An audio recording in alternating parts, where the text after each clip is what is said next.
Hi folks, Tim here, and welcome to this very special edition of Elmendorfacres. I am right now walking into the sugar shack, or our sap house, whatever you want to call it, and we are getting ready to fire up our evaporator for the first time of 2023. So let me give you a little tour of the sap house here. And in our sap house, we have a Leader Evaporator 2x6 arch.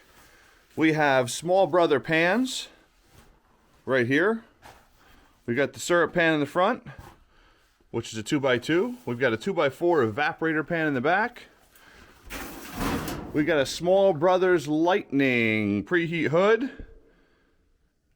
And I guess you can't see in there too well, but there's the evaporator. She is ready to roll. Had a couple little spots that I found when we were cleaning, so we had to do a little bit of sealant there and a little bit more right under there, but that's okay. A lot of times if you've got a little pinhole, especially in an area in one of these boxes outside, it will seal up as soon as you start boiling. It just gets a little bit of sugar in there. We also have kind of a rear exit to the sap house. And out here, I got a ladder leaning up because I got to go up to my roof to flip open our stack cover. But this here, right here we have our nurse tank. So there's the back door that we just came through. I've got a little stand that the first one sits on. And this is just an empty IBC. And the reason behind this one is it gives me enough height to catch that one right there.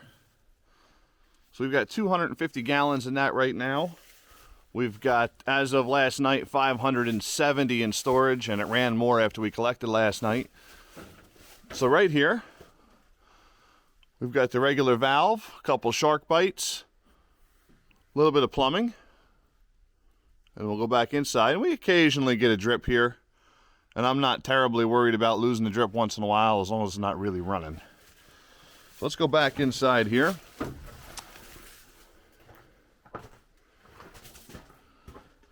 And then here's the plumbing from the look out. This plumbing is all set so that I can walk around the back of this evaporator without ducking. So we've got multiple safeties in line here. We've got the main shutoff at the tank. I've got a little quarter turn valve here. Sap flows down. And we've got a regular valve here.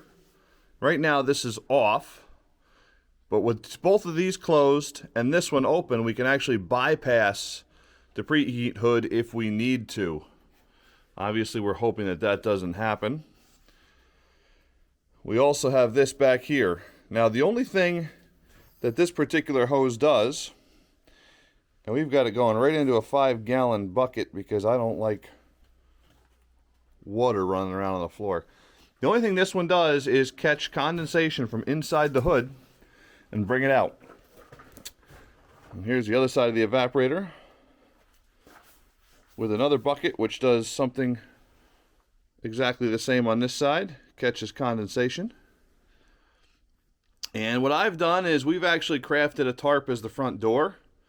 That allows us to come in and out easy, and I didn't actually have money to build a proper front door, but that helps cut down on the draft in here. A day like today, it's going to be close to 50 today, so I'm not too worried about it today. But those cold nights when you're boiling, if you can keep your evaporator warmer, it will work better.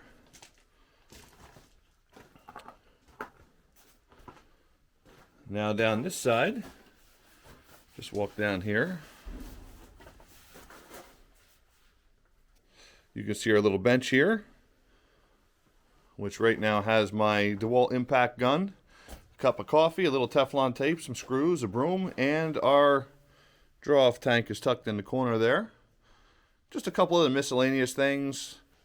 And we got extra buckets hanging up here. I think I've got 25 or 30 hanging there. And then we've got some in the trees already. And then up here, we haven't washed these yet, other than just a basic rinse. But they all came from a winery. They were doing 5 or 5.5 gallon buckets with a winery, and we got a whole bunch of their food grade buckets just so we have them, because I like everything in the sap house to be food grade whenever possible. The only thing that's not food grade is a little garbage can, and that's a 5 gallon spackle bucket. So now we're going to back out through. It's nice and sunny. This door opens to the east side, so in the morning we get lots of sun in here. But that's what it looks like right now. Just got a bungee cord hanging in the corner so I can get in and out easy. And I got one full IBC tote and a half, and I'm not really sure how far they will go today. But after last night's collection, we had 570 gallons in storage, so we definitely need to boil. And when I'm boiling by myself, I only get 35 or 40 gallons an hour. That's all I can boil off, which if you're running a 40-to-1 sugar content, that means you are producing about a gallon of syrup an hour, which is great. Open this up, and you can see we're ready for a fire. But that's the back in there, and there it is. We're ready to go. So I figured I'd invite you on the journey today, which is firing this baby up. So one thing that's real important before you fire is to make sure everything is set up and you got no leaks. So when I opened this morning, right at this elbow here, I had a leak, but we fixed that already. So now I'm going to open this quarter turn. And you guys are doing this live with me, which is always kind of interesting. So that only pressurizes this short run here, 4 or 5 feet. But as of now, it looks like we've got no leaks. So we're going to open this guy.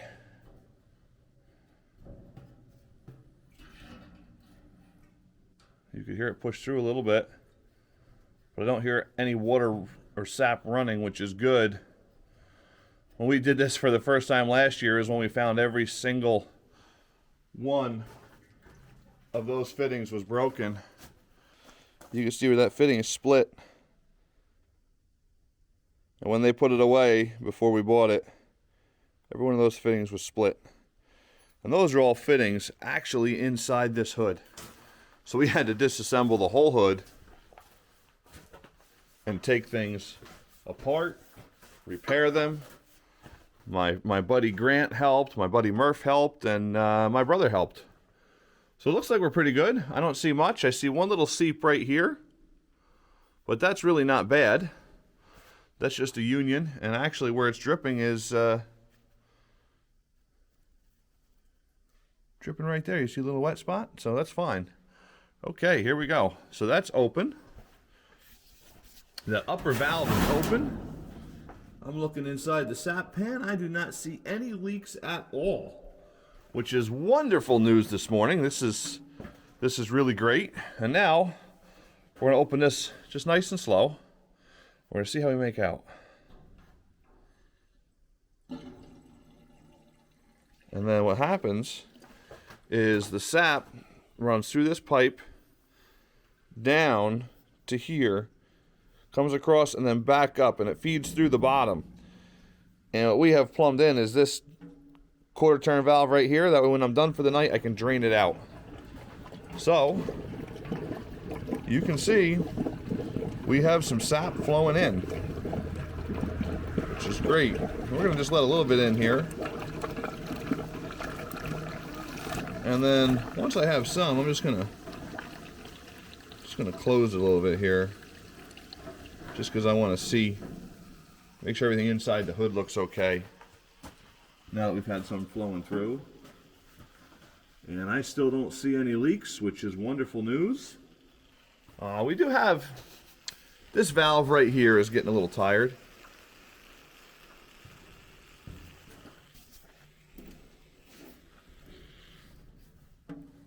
We had a little air leak. I must have forgotten to tighten something up. You know, when you're first firing up for the year, give yourself a couple extra hours, go over things, because it's just less stressful that way. I'm just going to snug this one union up. And don't go crazy tight. Always have a nice big, it's good to have a nice big crescent wrench in the garage or in the sap house. Just snug. And that actually had a little air seep right there, which was messing with some of the way the feed works properly. And we got just a little tiny seep right here. So let's see if maybe we can just tweak this guy a little bit. And of course, you know, a day like today, I got a lot of sap waiting to be boiled. I really don't want to wait and make these little adjustments, but you know what? Let's see if that was enough to fix it. May not have been. It may just need new gaskets in there. But you know, these things happen. All right. Letting water flow through again. We got sap flowing through. You can hear it, I'm sure, and you can see it. So the way this float box works is the sap comes in on this side. It flows through here. It then flows into a box inside the evaporator. Once the evaporator is full, and this is a very simple system. It comes out this hole here, and this hole helps self-level.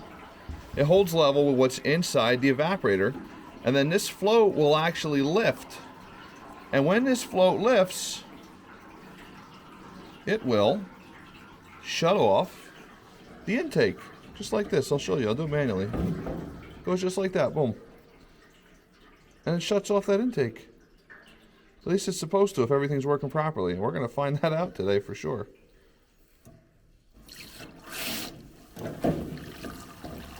You know, and sometimes you got a lot of pressure on this tank right now. So what I'll do is I'll turn the valve down a little bit just so I don't have quite so much pressure. So what we're doing right now is we're charging the evaporator. And pretty soon here, if everything is working the way I'm hoping it works, is we should see a level start to come up on our sight glass. Now, this is made out of plastic, so it's hard to really make it look nice and clean. Even though we've sterilized and everything else, it's still kind of a pain. But you can see right here, between these two lines is where we want this to be. So right now, it's just flowing in nice and steady. Well, you can see it's actually coming off the sight glass now. There we go. Well, it looks like I got a leak between these two pans here, which theoretically doesn't matter that much, but it messes with the actual system, and we want to really make sure that everything is running properly. So I want to do a repair on that, and then we'll get back to you. So when I charged the preheat hood, everything looked good, and I started filling the pan, and I noticed that we were getting some sap in the actual float box itself from the back box before it went through the evaporator. So what we found was right here inside this box there's a divider, and there was a little tiny pinhole right here between the two, so we sealed that. They make a red RTV food grade. This is key, right? Food grade. You can see I got some here because we had a little seep here. So let's try to catch a couple of those seeps when we can. I like to start fresh, start clean, make sure everything is working well. So unfortunately, I gotta let this dry for a while, and I've actually got the heat gun in there, warming things up a little bit, because I would like to boil before tomorrow. But another thing that we've done is a little bit of hose hanging on the wall, some tools hanging on the wall, just some pre-filters over there, the little bench. So I've tried to make this as user-friendly as we can. We've got a shop light hanging here. Got a regular drop light hanging here. And of course, here's our preheat hood. Steam rolls up this one and out. It also comes out this guy right here.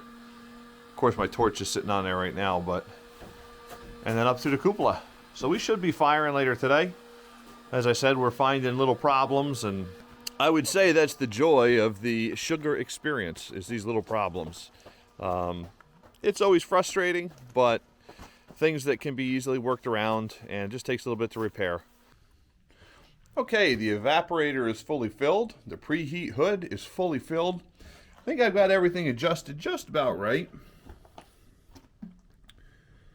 We've got sap in the back, we've got sap in the front. Everything seems to be stopped flowing wise, which is good. I adjusted this float a little bit because if we look right here, and this is important, I want to be between these two. That's where we're flowing properly. Right about here is perfect. That's the high mark, this is the low mark.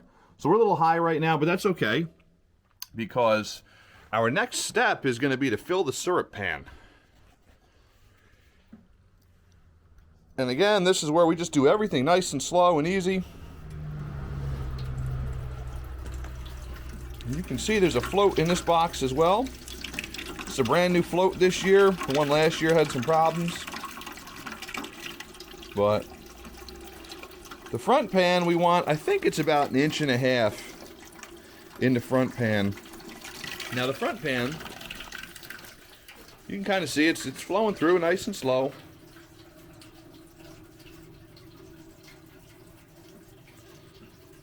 So, and that one seeps a little bit between the dividers. It's getting a little old, but for the most part, it comes in here and it flows through, back this way, back through here, and to here.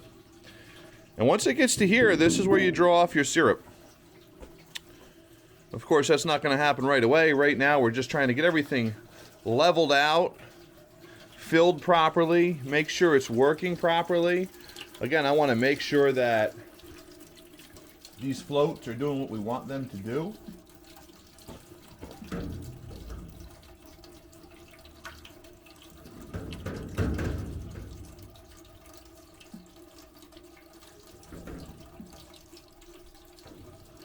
And some of it is they've just been sitting all year. Right? They've been sitting for a long time without fluid in them. So once things get warmed up, they tend to seal a little better. But you can see where this is running here. What we want is we want this float to lift up and do that. That's what we want. We want it to shut it right off when it's ready. Which currently it appears that it's not quite ready yet.